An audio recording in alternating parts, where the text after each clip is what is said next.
kasama po natin ngayon ang isa sa mga student ng BizNed. So, pakilala po muna kayo. Hi, good afternoon. My name is Jeneline Mendoza Santa Cruz from the Bachelor of Special Needs Education. So, may mga hinanda po kaming questions sa inyo as a BizNed student. So, question number 1 po. Out of all courses offered by College of Education, why did you choose the BizNed program po?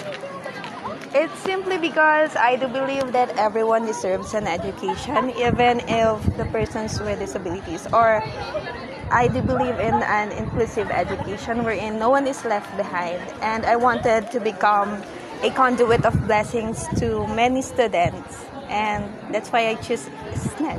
Wow. Thank you so much po for that question. And follow-up question lang po. So, who or what inspired you to pursue this course po?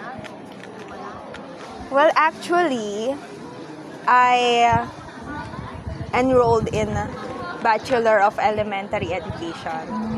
And then, I guess it's Ma'am Faith who has the seminar. We had a seminar and then sinabi niya, what are the benefits of special needs education? And then, sabi nga na, ito yung first, kumbaga kami yung first student, if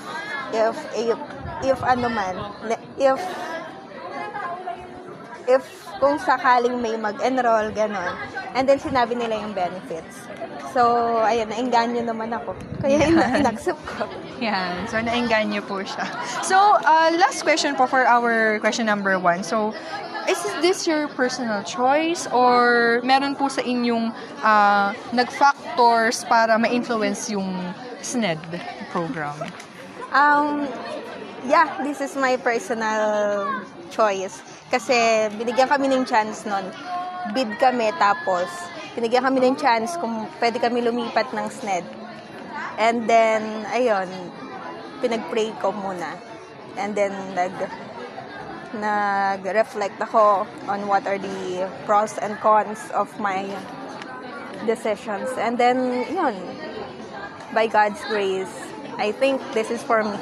Wow. So, thank you so much po for question number 1. And now, let's proceed to our question number 2. Good afternoon, ma'am. This is the question number 2. What do you think are the learning challenges you face as a student taking this course? Actually, the challenges for me is that I am not that aware of on how to teach students with disabilities, especially the blind and also the deaf as well. And we really need a big heart on teaching those students. And I think the challenge is that parang babalik ka into zero. Ganun. And like, sa ngayon, we are having a subject like sign language and then Braille. So, parang sa Braille kasi mag-back to zero ka. Like, pag-aaralan mo ABCD, pero on dot lang. Yung mga dot lang yung pag-aaralan mo. And then also, ABCD pa lang masakit na yung ulo mo. And also, sa sign language naman, mahirap din.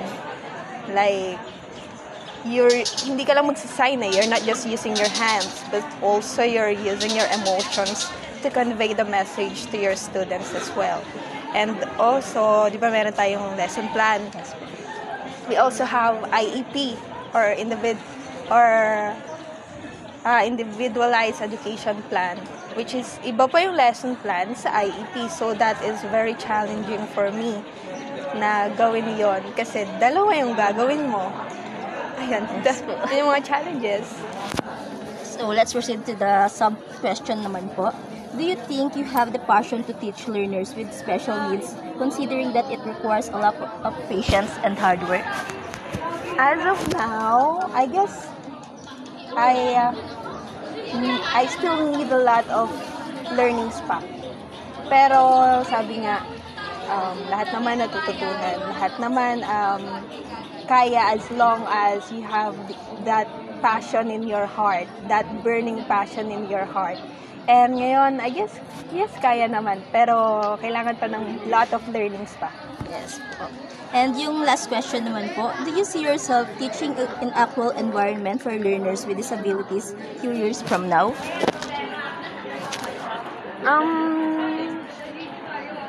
Yeah, yes.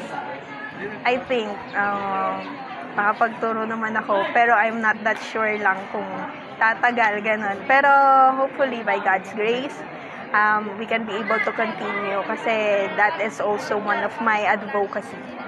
Tatawagin na po yung next question for number 3. Okay. For question number 3 po, are you planning towards securing a position within an establishment institutions? Or do you prefer to establish your own special needs center? Well, if you are starting as a teacher of students with special needs or learners with special needs, I think I will apply muna. Ganun. Kasi wala pa akong financial na ganun kalaki to start a SPED center, ganun. Pero, again, by God's grace, I want talaga with all my heart. And then, yung mga kaklase ko, ganun na nakikita kong meron talagang passion and dedicated sila sa course na to. Gusto ko sana kunin sila, ganun, para makapagturo din. And then we will establish a learning center for learners with disabilities. And do you want to work on public school or private school, hospital or therapeutic centers, and why? If titignan natin ngayon, mas maganda kasi ang benefits when it comes to public dahil government siya. But according to our study, we really need to start muna sa private so that we can be able to see the difference between private and public na SPED center, ganon. And also, kasi I think pag hospital, you really need to study pa eh. Parang your knowledge right now is not enough. So, kailangan you know about the medicines as well, ganon. So, ngayon, siguro, pang private muna, private school, and public na isusunod. Thank you po. Next question. For the last question po, what advice can you give to those who are also interested in joining this program and those who discriminate people with special needs? Okay, my message to all of the future students, especially who wants to join us here in Nueva Ecija University of Science and Technology, that this program is a good start because you can still be able to teach naman students without disabilities. The fact lang na meron kang specialization about sa mga students with or learners with disabilities is another bonus siya para, alam mo yun, kasi di ba mas challenging siya, so you can be able to handle yung mga ganong sitwasyons at ipe-prepare ka talaga ng school sa mga ganong sitwasyon. And also, ang message ko naman with all those people who discriminate others is that let us always remember the Republic Act number 7277, also known as the Magna Carta for the Disabled Persons, that was on 1992, that we deserve equality in this world. So let us become a conduit of blessings for them, and let us become a reason for them to start education. Thank you.